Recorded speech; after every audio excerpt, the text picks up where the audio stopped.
Bonjour les amis.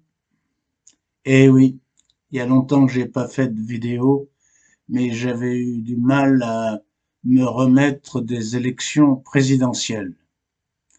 Oui, vous vous rappelez, pour le second tour, j'avais appelé à voter Le Pen. Ça m'a valu quelques problèmes avec des amis, ça m'a valu certaines fâcheries. Mais ce que les gens n'ont peut-être pas compris, c'est que je ne voulais pas voter pour Le Pen, mais voter contre Macron. Alors il faut bien se résigner. Macron a gagné. Il a gagné comme prévu dans les sondages. Alors, le problème, c'est qu'est-ce qu'on fait maintenant? Si vous avez voté Macron au premier tour, donc vous appartenez au bloc élitaire, vous faites peut-être partie de la caste mondialisée, ou bien vous faites partie de la classe managériale, ou bien vous êtes un retraité aisé. Dans ce cas-là, il n'y a pas de problème. Votre choix est fait. Aux législatives, vous voterez Renaissance et compagnie. Par contre, si vous avez voté Macron parce que vous vouliez barrer Le Pen, ou si vous avez voté Le Pen, alors là, il faut que vous sachiez, que vous précisiez ce que vous voulez exactement. Allez, on en parle dans cette vidéo.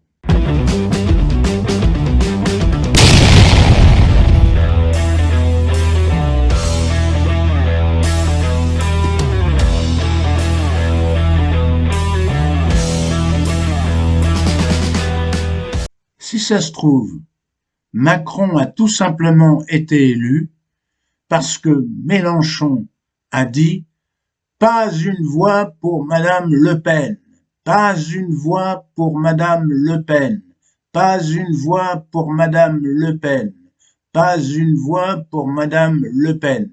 Il l'a dit 4 fois. Il a jugé donc que Le Pen était plus dangereuse que Macron, alors qu'il reconnaît lui-même que Macron, c'est la casse sociale garantie. Donc, Mélenchon est un traître. Il a trahi la cause populaire. Il faut reconnaître que Macron a aussi été élu parce que Le Pen a été très, très, très mauvaise. Mais si Mélenchon avait dit « Pas une voix pour Monsieur Macron, pas une voix pour Monsieur Macron, pas une voix pour Monsieur Macron, pas une voix pour Monsieur Macron », Le Pen aurait peut-être été élue, mais elle n'aurait pas eu de majorité. Et Mélenchon aurait eu beaucoup plus de chances de devenir Premier ministre de cohabitation qu'il n'a de chance de l'être aujourd'hui avec Macron. Donc il faut savoir ce que l'on veut. L'hôpital se trouve dans un état catastrophique.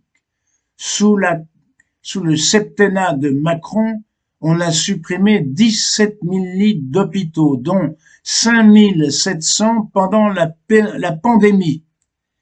Les soignants sont en train de fuir en masse l'hôpital, ils sont en train de prendre la poudre d'escampette parce que les gens ne veulent plus travailler à l'hôpital, si bien qu'on va fermer 120 services d'urgence. Quant à l'école, pour le concours d'enseignants, il y a eu moins de candidats que de postes à pourvoir. Voilà, les gens ne veulent plus être enseignants, ils ne veulent plus être profs. Alors qu'est-ce que la Macronie va faire? Ils vont recruter des enseignants contractuels après un petit entretien d'embauche d'une demi-heure. Voilà ce que devient notre école. L'hôpital est au bord du précipice, l'école aussi, mais aussi la justice, la police et même l'armée n'est plus au niveau. Tous les services publics s'effondrent. Et puis vous savez, Macron veut revenir à la règle d'or. Enfin, c'est l'Union européenne qui le lui demande. La règle d'or, c'est le déficit inférieur à 3%. Ça veut dire qu'il y aura encore moins de services publics, que tout sera encore plus délabré. Et puis Macron, vous le savez, sa grande réforme, il veut mettre la retraite à 65 ans. Il l'a promis pour 2023. Vous savez que ça coûtera au final plus cher que le déficit de 3 milliards des caisses de retraite.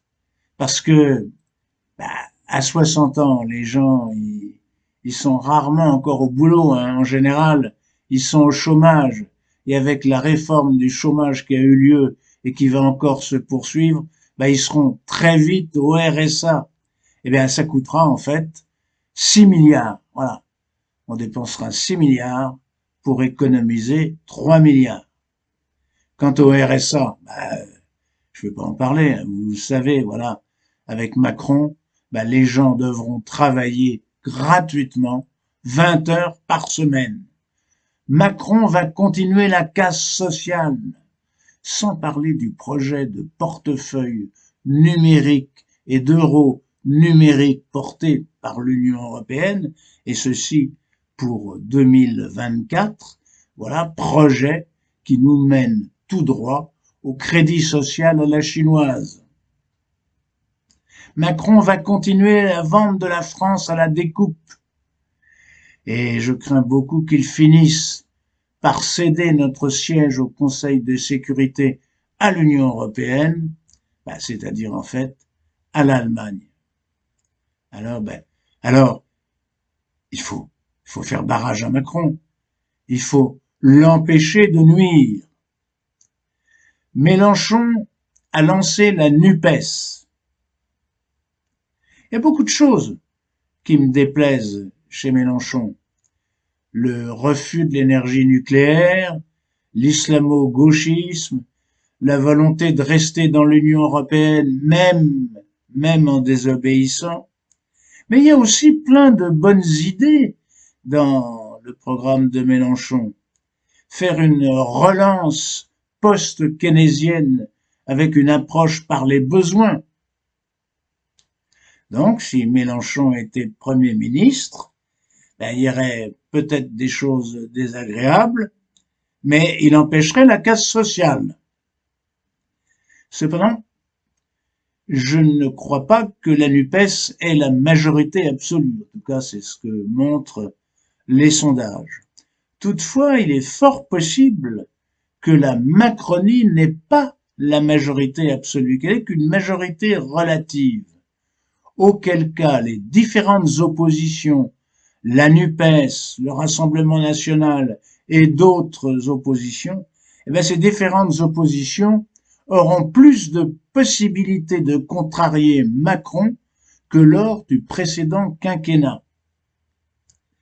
Alors, si vous voulez freiner la destruction de notre pays par Macron, il faut voter dans votre circonscription, parce que c'est pas pareil dans toutes les circonscriptions.